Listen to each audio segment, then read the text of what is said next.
19वीं शताब्दी के उत्तरार्ध में क्लासिकल उदारवाद की मान्यताओं में उत्तरोत्तर परिवर्तन के संकेत मिलने लगे थे।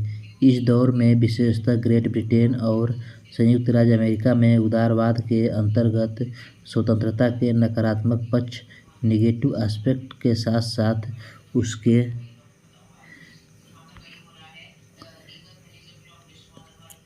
पॉजिटिव एस्पेक्ट की ओर ध्यान दिया जाने लगा।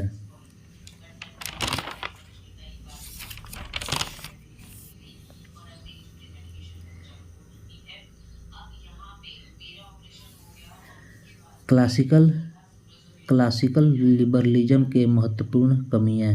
क्लासिकल लिबरलिज्म के महत्वपूर्ण कमियाँ।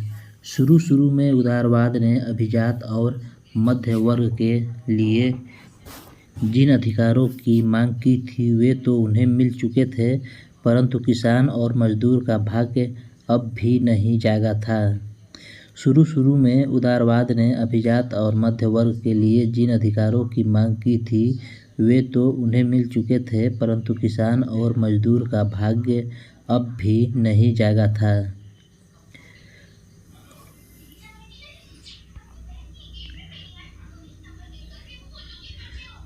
पुराने उदारवादी क्लासिकल लिबरलिज्म सिद्धांत ने व्यक्तिवादी मान्यताओं के आधार पर मनुष्य, उसकी संस्थाओं और समाज के बारे में ऐसी मान्यताएं रखी थी जिनमें सरकारी सत्ता के स्वरूप, सामाजिक लागत और लाभ तथा राष्ट्रीय पहचान की ओर विशेष ध्यान नहीं दिया गया था।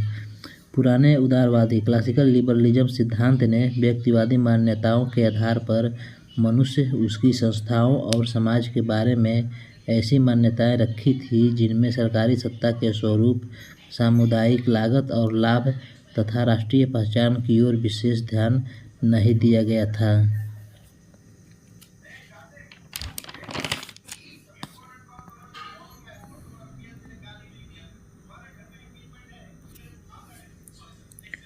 धीरे क्लासिकल लिबरलिज्म के सारे सिद्धांत अधूरे लगने लगे थे। क्लासिकल लिबरलिज्म के सारे सिद्धांत अधूरे लगने लगे थे। बाजार नियमों की घोर विषमताओं ने यह सिद्ध कर दिया था कि इन परिस्थितियों में एक व्यक्ति की आर्थिक स्वतंत्रता दूसरे के उत्पीड़न का स्रोत बन जाती है। बाजार नियमों की घोर विषमताओं ने यह सिद्ध कर दिया था कि इन परिस्थितियों में एक व्यक्ति की आर्थिक स्वतंत्रता दूसरे के उत्पीड़न का स्रोत बन जाती है।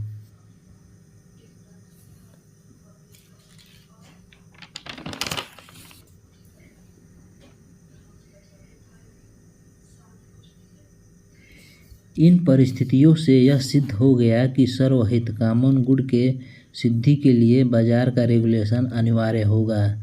इन परिस्थितियों से यह सिद्ध हो गया कि सर्वहित कॉमन गुड के सिद्धि के लिए बाजार का रेगुलेशन अनिवार्य होगा।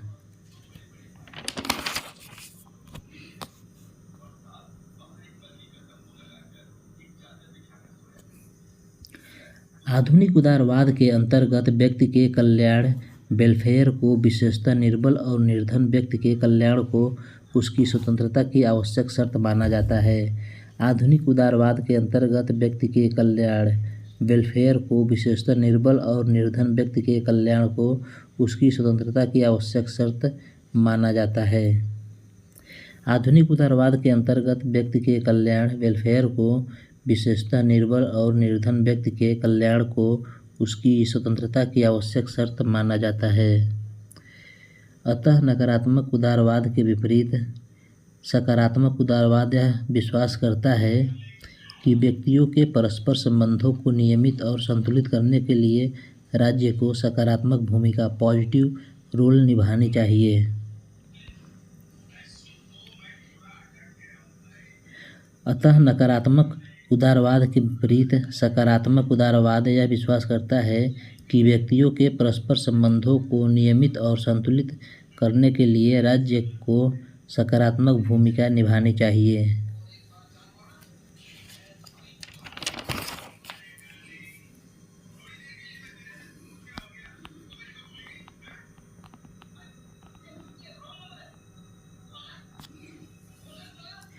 आगे चलकर वह कल्याणकारी राज्य वेलफेयर स्टेट की संकल्पना के रूप में विकसित हुआ। आगे चलकर यह कल्याणकारी राज्य की संकल्पना के रूप में विकसित हुआ। आगे चलकर वह कल्याणकारी राज्य वेलफेयर स्टेट की संकल्पना के रूप में विकसित हुआ। इस धारा के प्रमुख प्रतिनिधि John Stuart Mill, TH. Green, LT. Hobhouse, HJ. Laski और आर.एम. मैकाइवर हैं। आगे चलकर वह कल्याणकारी राज्य की संकल्पना के रूप में विकसित हुआ। इस धारा के प्रमुख प्रतिनिधि John Stuart Mill, TH. Green, LT. Hobhouse, HJ. Laski और आर.एम. मैकाइवर हैं।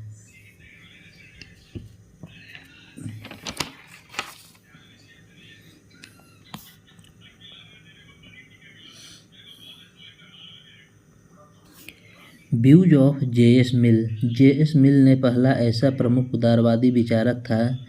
जे.एस. मिल पहला ऐसा प्रमुख उदारवादी विचारक था जिसने शुरू में हस्तक्षेप की नीति और व्यक्तिवाद का समर्थन किया, परंतु सामाजिक आर्थिक यथार्थ पर विचार करने के बाद उसने इसमें संशोधन कर दिया। जे.एस. मिल पहला ऐसा प्रमुख उदारवादी विचारक था जिसने शुरू में हस्तक्षेप की नीति और व्यक्तिवाद का समर्थन किया, परंतु सामाजिक आर्थिक यथार्थ पर विचार करने के बाद उसने इसमें संशोधन कर दिया। मिल ने राजनीतिक क्षेत्र पॉलिटिकल स्फीयर में संवैधानिक और प्रतिनिधि शासन कॉन्स्टिट्यूशनल एंड रिप्रेजेंटेटिव गवर्नमेंट का समर्थन किया। मिल ने राजनीतिक क्षेत्र पॉलिटिकल स्फीयर में संवैधानिक और प्रतिनिधि शासन कॉन्स्टिट्यूशनल एंड रिप्रेजेंटेटिव गवर्नमेंट का समर्थन किया। मिल ने राजनीतिक क्षेत्र में संवैधानिक और प्रतिनिधि शासन कॉन्स्टिट्यूशनल एंड रिप्रेजेंटेटिव गवर्नमेंट का समर्थन किया,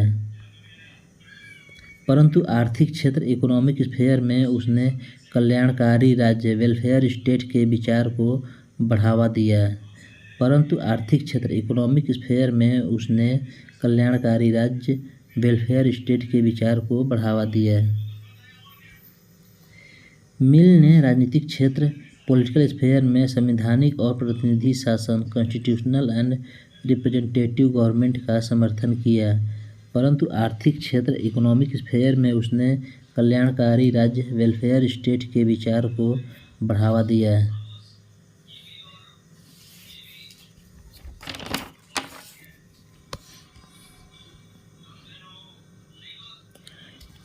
रिवीजन ऑफ यूटिलिटेरियनिज्म।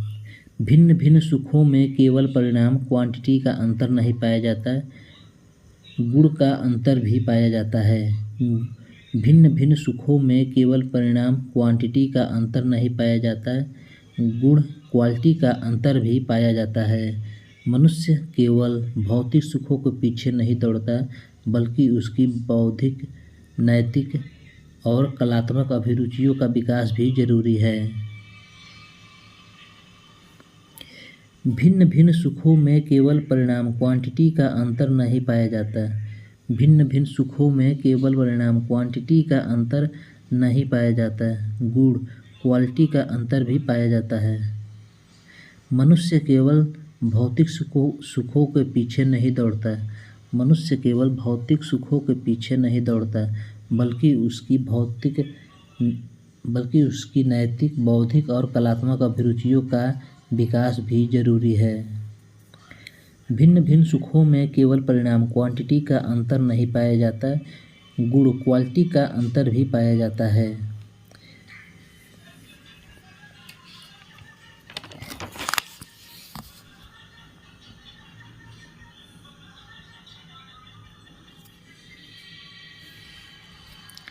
अभिव्यक्ति की स्वतंत्रता, फ्रीडम ऑफ एक्सप्रेशन के मामले में अधिकतम लोगों के अधिकतम सुख का सूत्र लागू नहीं होता। अभिव्यक्ति की स्वतंत्रता, फ्रीडम ऑफ एक्सप्रेशन के मामले में अधिकतम लोगों के अधिकतम सुख का सूत्र लागू नहीं होता, क्योंकि यदि एक व्यक्ति की राय बाकी सारे समाज की राय के अलग हो तो भी समाज को यह अधिकार नहीं कि उसे चुप करा दे। अभिव्यक्ति की स्वतंत्रता, फ्रीडम ऑफ एक्सप्रेशन के मामले में अधिकतम लोगों के अधिकतम सुख का सूत्र लागू नहीं होता, क्योंकि यदि एक व्यक्ति की राय बाकी सारे समाज की राय के अलग हो तो भी समाज को यह अधिकार नहीं कि उसे चुप करा दे।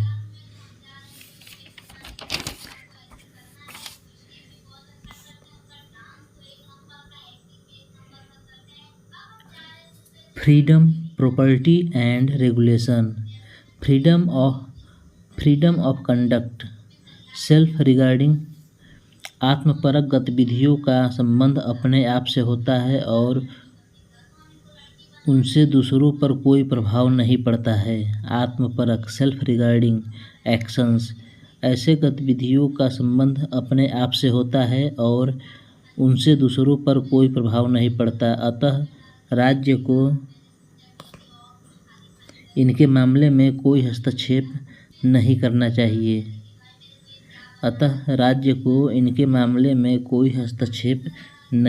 चाहिए।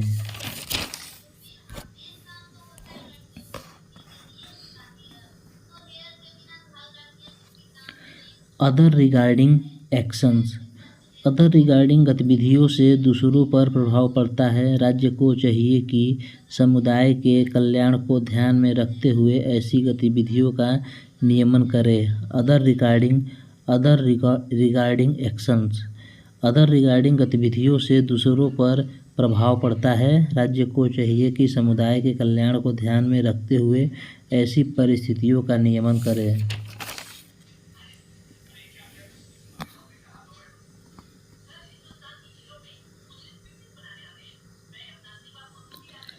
Principal of political economy by JS. Mill, principle of political economy by JS. Mill. संपत्ति के अधिकार को सीमित करने की वकालत की, संपत्ति के अधिकार को सीमित करने की वकालत की, क्योंकि भूमि को किसी ने नहीं बनाया। अतिरिक्त आय पर टैक्स लगाकर उसका उपयोग वर्कर्स के कल्याण के लिए करना चाहिए। Principal of political economy, views of TH. Green. TH. Green आदर्शवादी विचारक हैं। इन्होंने कल्याणकारी राज्य की संकल्पना दी है। Views of TH. ग्रीन, ये एक आदर्शवादी विचारक हैं। इन्होंने कल्याणकारी राज्य की संकल्पना दी है।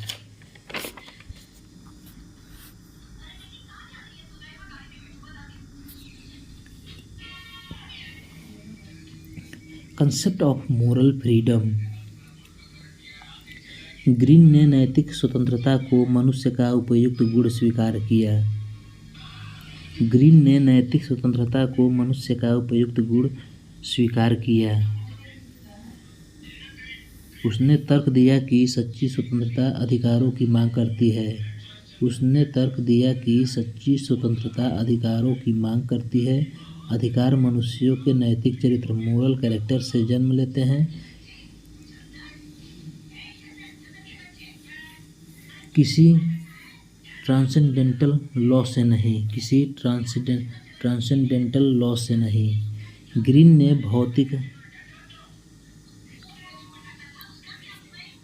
ने नैतिक स्वतंत्रता को मनुष्य का उपयुक्त गुण स्वीकार किया। उसने तर्क दिया कि सच्ची स्वतंत्रता अधिकारों की मांग करती है। अधिकार मनुष्यों के नैतिक चरित्र, मोरल कैरेक्टर से जन्म लेते हैं। किसी अनुभवातीत कानून, ट्रांसेंडेंटल लॉ से नहीं। ग्रीन ने नैतिक स्वतंत्रता को मनुष्य का उपयुक्त गुण स्वीकार किया। उसने तर्क दिया कि सच्ची स्वतंत्रता अधिकारों की मांग करती है। अधिकार मनुष्यों के नैतिक चरित्र, मोरल कैरेक्टर से जन्म लेते हैं। किसी अनुभवातीत कानून, ट्रांसेंडेंटल लॉ से नहीं।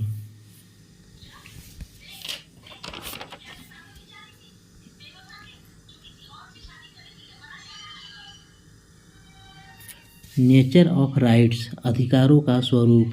ग्रीन ने राज्य और समाज में स्पष्ट अंतर करते हुए लिखा कि अधिकार राज्य या कानून की मान्यता, रिकॉग्निशन पर आश्रित नहीं है। ग्रीन ने राज्य और समाज में स्पष्ट अंतर करते हुए लिखा कि अधिकार राज्य या कानून की मान्यता, रिकॉग्निशन पर आश्रित नहीं है, बल्कि समाज की मान्यता पर आश्रित है, जिसका सही स्रोत समुदाय की नैतिक चेतना मोरल कॉन्शियसनेस है। ग्रीन ने राज्य और समाज में स्पष्ट अंतर करते हुए लिखा कि अधिकार राज्य या कानून की मान्यता रिकॉग्निशन पर आश्रित नहीं है, बल्कि समाज की मान्यता पर आश्रित है, जिसका सही स्रोत समुदाय की नैतिक चेतना मोरल कॉन्शियसनेस है। यह नैतिक चेतना ही राज्य की उत्पत्ति के लिए उत्तरदायी है। ग्रीन ने राज्य और समाज में स्पष्ट अंतर करते हुए लिखा कि अधिकार राज्य या कानून की मान्यता रिकॉग्निशन पर आश्रित नहीं है, बल्कि समाज की मान्यता पर आश्रित है, जिसका सही स्रोत समुदाय की नैतिक चेतना मोरल कॉन्शियसनेस है। यह नैतिक चेतना ही राज्य की उत्पत्ति के लिए उत्तरदायी है।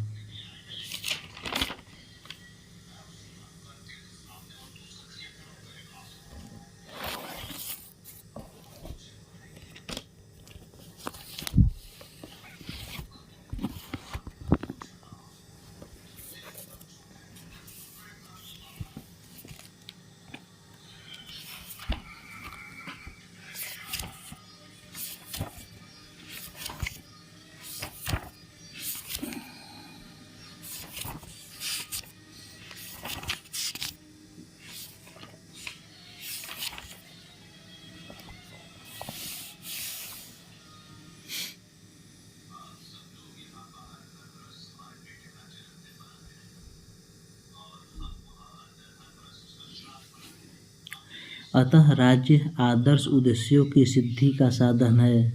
अतः राज्य आदर्श उद्देश्यों की सिद्धि का साधन है, स्वयं आदर्श उद्देश्य नहीं है, जैसे कि आइडियलिस्ट ने दावा किया है। अतः राज्य आदर्श उद्देश्यों की सिद्धि का साधन है, स्वयं आदर्श उद्देश्य नहीं है, जैसे कि आइडियलिस्ट ने दावा किया है। राज्य अधिकारों को मान्यता देता है, उनका सृजन नहीं करता। राज्य अधिकारों का मान्यता देता है, उनका सृजन नहीं करता। राज्य के सकारात्मक कानून पॉजिटिव लॉ को नैतिक चेतना की कसौटी पर कसकर ही स्वीकार किया जा सकता है। राज्य के सकारात्मक कानून पॉजिटिव लॉ को नैतिक चेतना की कसौटी पर कसकर ही स्वीकार किया जा सकता है। राज्य का वास्तविक कार्य उन बाधाओं को दूर करना है। राज्य का वास्तविक कार्य उन बाधाओं को दूर करना है जो आदर्श उद्देश्यों की सिद्धि के दौरान लोगों के रास्ते में आती है। राज्य का वास्तविक कार्य उन बाधाओं को दूर करना है जो आदर्श उद्देश्यों की सिद्धि के दौरान लोगों के रास्ते में आती है।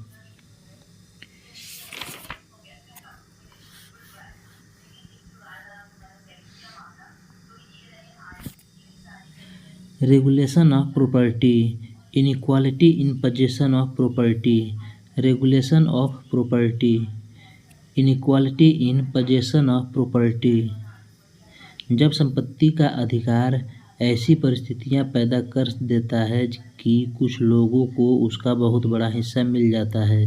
जब संपत्ति का अधिकार ऐसी परिस्थितियां पैदा कर देता है कि कुछ लोगों को उसका बहुत बड़ा हिस्सा मिल जाता है और दूसरों के लिए नैतिक स्वतंत्रता के प्रयोग में बाधा उपस्थित हो जाती है, तब संपत्ति के अधिकार का विनियमन जरूरी हो जाता है।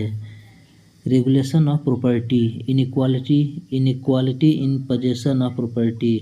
जब संपत्ति का अधिकार ऐसी परिस्थितियां पैदा कर देता है कि कुछ लोगों को उसका बहुत बड़ा हिस्सा मिल जाता है और दूसरों के लिए नैतिक स्वतंत्रता के प्रयोग में बाधा उपस्थित हो जाती है, तब संपत्ति के अधिकार का नियमन जरूरी हो जाता है।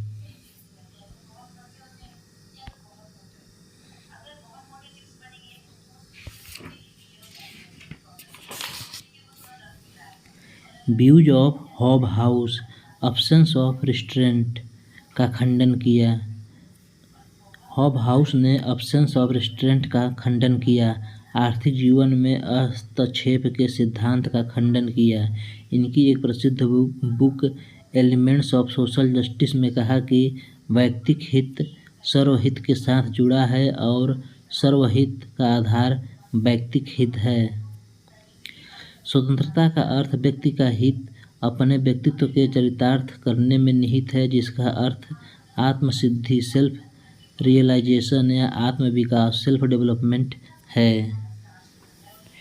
Views of Hobhouse. इन्होंने एब्सेंस ऑफ रिस्ट्रेंट का खंडन किया, आर्थिक जीवन में हस्तक्षेप के सिद्धांत का खंडन किया। इनकी प्रसिद्ध book elements of social justice में कहा कि वैयक्तिक हित सर्वहित के साथ जुड़ा है और सर्वहित का आधार वैयक्तिक हित है। स्वतंत्रता का अर्थ व्यक्ति का हित अपने व्यक्तित्व को चरितार्थ करने में निहित है, जिसका अर्थ आत्मसिद्धि सेल्फ रियलाइजेशन या आत्मविकास सेल्फ डेवलपमेंट है।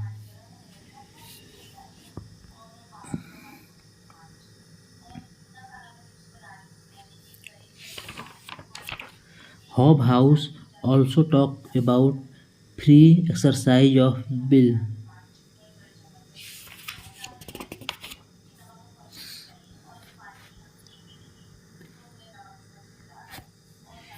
Views of Laski 1893 to 1950। Laski ने लिखा है कि पूंजीवाद की पूर्णावस्था एडवांस्ड स्टेज ऑफ कैपिटलिज्म में बड़े बड़े औद्योगिक निगम इंडस्ट्रियल कॉरपोरेशन आर्थिक निदेशकों के एक छोटे से गुट के नियंत्रण में आ गए हैं।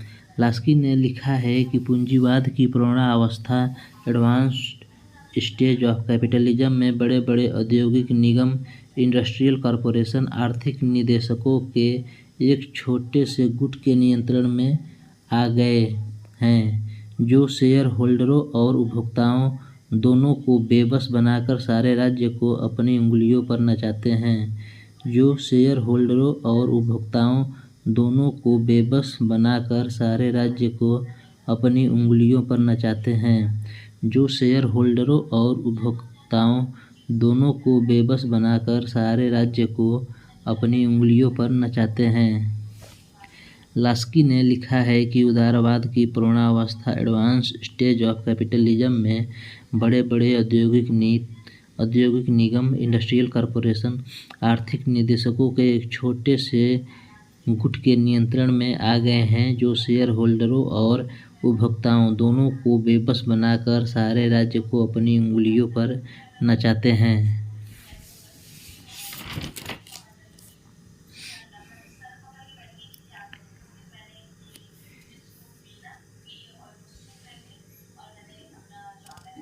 लास्की ने वर्कर्स की एकता पर बल दिया।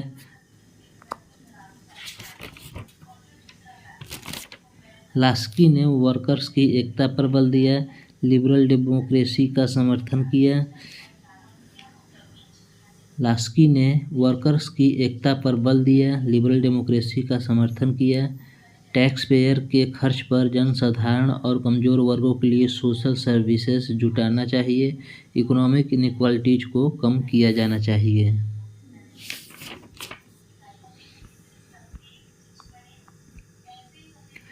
Essence of freedom. इनकी प्रसिद्ध book liberty in modern state. Liberty in modern state किसकी बुक है? लास्की का। इसमें लिबरलिज्म एंड सोशलिज्म में समन्वय किया हुआ है। फ्रीडम का सार तत्व है सामुदायिक जीवन में योगदान करने की क्षमता। फ्रीडम का सार तत्व है सामुदायिक जीवन में योगदान करने की क्षमता।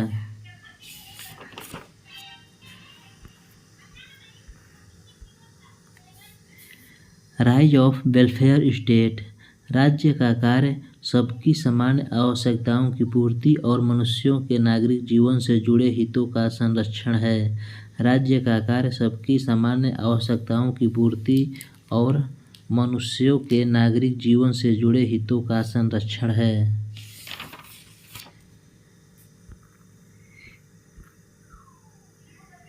Views of R.M. मैकआइवर। इनकी प्रसिद्ध बुक है modern state 1926 the web of government. MacIver ने तर्क दिया आधुनिक राज्य का कार्य विभिन्न साझेदारों एसोसिएशन के हितों में सामंजस्य स्थापित करना है। मैकआइवर ने तर्क दिया आधुनिक राज्य का कार्य विभिन्न साझेदारों एसोसिएशंस के हितों में सामंजस्य स्थापित करना है। मैकाइवर ने सेवाधर्मी राज्य सर्विस स्टेट का समर्थन किया। मैकाइवर ने सेवाधर्मी राज्य सर्विस स्टेट का समर्थन किया।